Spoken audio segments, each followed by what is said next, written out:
Many of you probably woke up very early this morning to the sounds of thunder. You saw the lightning and obviously you could hear the pouring rain. Now round 2 just passed through Spokane right around 3 o'clock this afternoon. Yeah, it was pouring up here in the South Hill. Today also expected to be the coolest day of the week ahead of a weekend warm up just in time for Father's Day. Let's get straight to meteorologist Tom Sherry rather. And Tom, what can we expect for the rest of the week? Well, dry and hot weather, especially as we get into that Father's Day weekend. So this was liquid gold that came down in the overnight hours. A third of an inch of rain fell last night, and then we got more this afternoon. We'll look for those thunderstorms and rainstorms to end by mid-evening hours, and then mostly sunny. We'll look for 70s tomorrow, into the 80s and near 90 for the first part of next week. 57 degrees. That rain really cooled us down. And look at the anemometers over in Coeur d'Alene just spinning around out of the south-southwest right now. Our wind is at 21 miles per hour. Most of the rain, as you can see, has moved into North Idaho, and my gosh,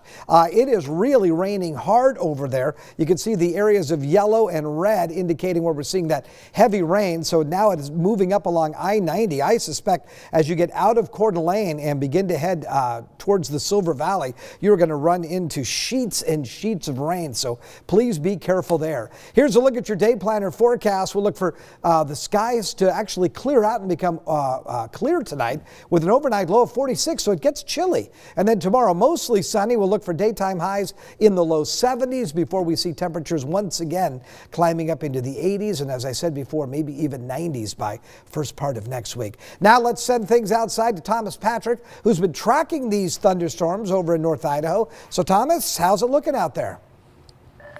I'll tell you what, Tom, this is about as stark of a contrast today as it was 2 weeks ago when I was out here reporting in 90-degree weather from the beach here in Coeur d'Alene. But the heaviest of the rains in Coeur d'Alene have moved on. It was actually quite heavy about 45 to 30 minutes ago. My photographer Dave had heard some rumbles of thunder along that time frame as well. But things are still windy. A couple sprinkles, I can still feel them on my glasses. But the rain overall is pretty much the key headline out of these showers and storms that we've seen the last 24 hours. In fact, when you put it into context versus not just what we've seen over the previous spring and so far this month, I mean, what we got this morning was matching what we've had so far this June, if not the entire season prior. In fact, here in Coeur d'Alene, we've gotten a quarter inch of rain through June up to today, and Doppler radar already estimated that we had about 0.2 of an inch just from the morning batch of thunderstorms, the ones that we all woke up to at 4 o'clock in the morning.